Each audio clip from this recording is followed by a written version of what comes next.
Let us read Proverbs chapter 13, verse 20. Whoever walks with the wise becomes wise, but the companion of fools will suffer harm. A well-known proverb says, "Show me your friends, and I will show you your future." Many years ago, a teacher was asked why he paid such close attention to the friendships of his students. He replied, "Because long before a child listens to a lecture, he imitates a companion." That observation is not merely psychological, it is profoundly biblical. Scripture consistently teaches that companionship is never neutral. The people we walk with quietly shape our thoughts, stir our desires, form our values, and eventually direct our steps. Proverbs 13:20 captures this truth with striking simplicity. Whoever walks with the wise becomes wise, but the companion of fools will suffer harm. This verse is not a suggestion, it is a spiritual law woven into God's design for human life. From the opening pages of Scripture, we learn that we were not created to live in isolation. Though Adam enjoyed uninterrupted fellowship with God, the Lord Himself declared, "It is not good that the man should be alone." God created Eve as a helper suitable for him, someone with whom he could speak, relate, and share intimate fellowship. Adam's response was not a theological analysis, but joyful poetry. His heart overflowed when he encountered God's gift of companionship.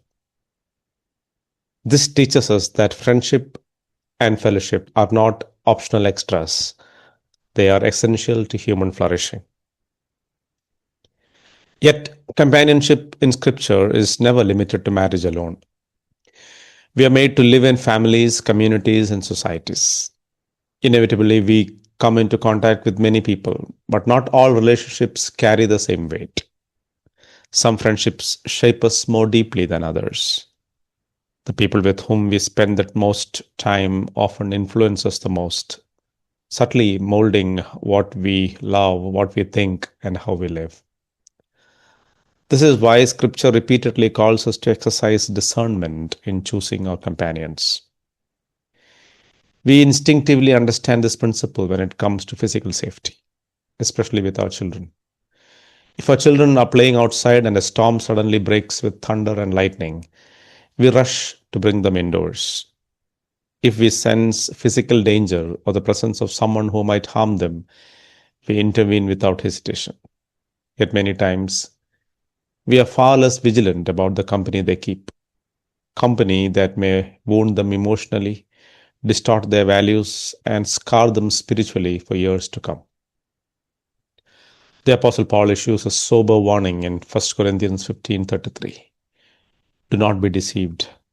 Bad company ruins good morals. The danger is real, and Scripture calls us not to be naive about it. Proverbs 13:20 contrasts two paths, walking with the wise and keeping company with the fools. To understand this warning, we must define what Scripture means by wise and fool. In the Bible, a fool is not merely someone lacking intelligence or education. Psalm 14:1 says, "The fool says in his heart, there is no God." This does not refer only to the outspoken atheist. Many people profess belief in God with their lips, but deny them in their hearts by the way they live. Their actions reveal that they live as though God does not see, does not judge, and does not matter. Psalm 36 describes such a person with sobering clarity.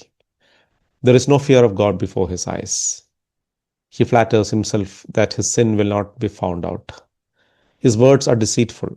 He plots evil and refuses to reject what is wrong. Biblical foolishness is moral and spiritual rebellion, not intellectual deficiency. A wise person, by contrast, is one who lives in the fear of the Lord. Wisdom begins not with cleverness, but with reverence.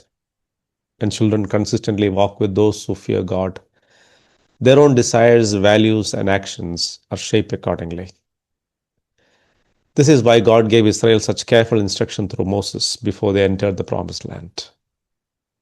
Parents were not told to outsource spiritual formation to the surrounding culture. Instead, they were commanded in Deuteronomy chapter 6, verse 7, to teach God's words diligently to their children, talking of them at home, on the road, at bedtime, and at daybreak. God knew that daily influence would shape destiny. This responsibility has not diminished in our digital age. It has intensified. Companionship today is not limited to physical presence. Children and adults alike form relationships online, absorb values through media, and are influenced by voices they have never met. Parents are called not only to monitor physical friendships, but also to discern digital ones, ensuring that the dominant influences in their children's lives point them toward the fear of the Lord. At the same time, Scripture recognizes that there is a reason for preparation before exposure.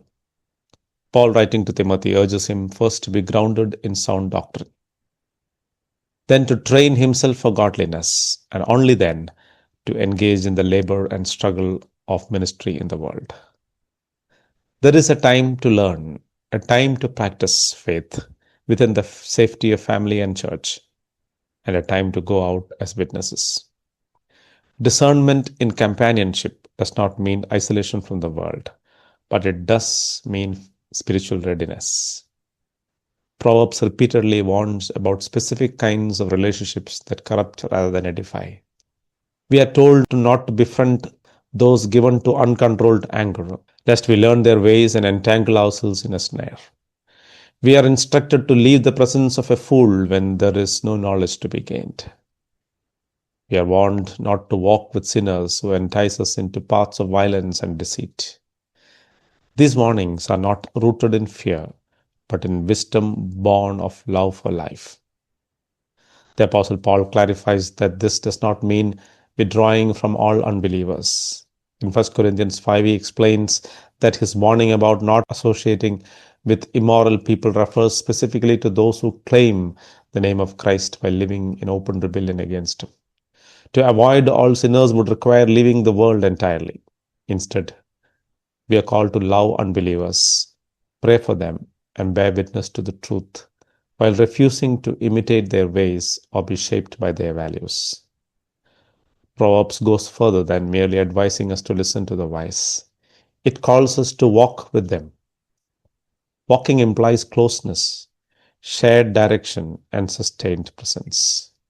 It means spending meaningful time, seeking counsel, observing character, and imitating faith.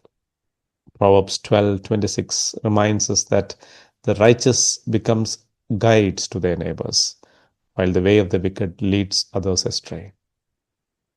A wise friend is not only an encourager, but also a person who takes courage in correcting us when we go wrong.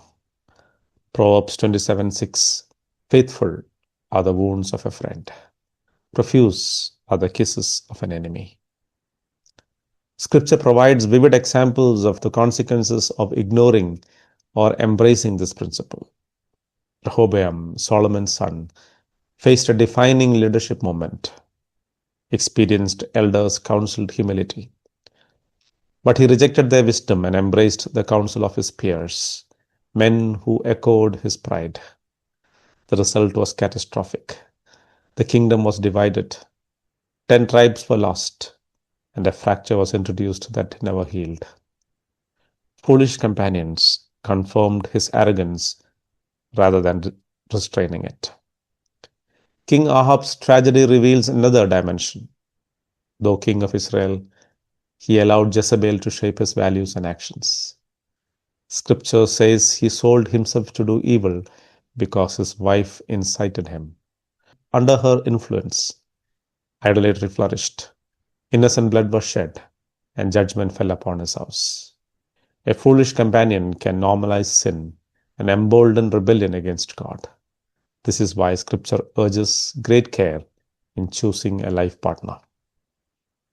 By contrast, godly friendships shine with quiet strength. Jonathan strengthened David's faith when he was hunted and discouraged, directing him back to God rather than merely offering comfort. Daniel and his friends stood together in holiness in a hostile culture, and God honored their faith with wisdom, favor, and deliverance. In the New Testament, Barnabas risked his reputation to stand with Paul, and Paul later invested deeply in Timothy.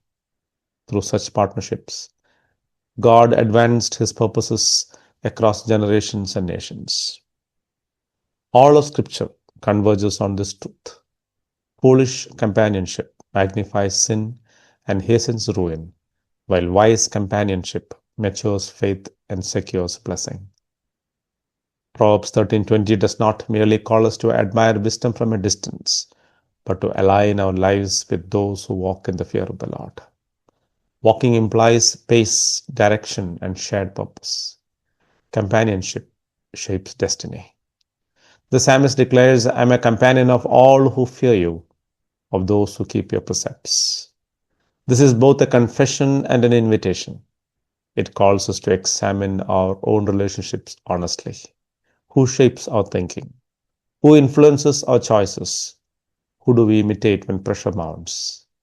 It also calls parents to examine not only whom their children spend time with, but whether they themselves are being faithful companions, teaching God's ways, modeling reverence, and spending unhurried, meaningful time together.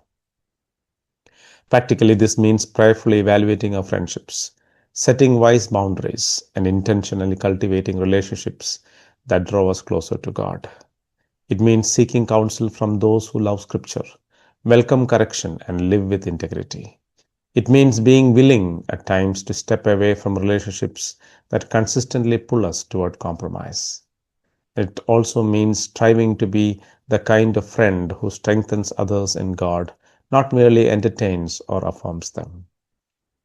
May the Lord grant us discernment to choose our companions wisely, courage to walk away from harmful influences, and grace to become wise friends ourselves, for His glory and for the good of those He has entrusted to us. God bless.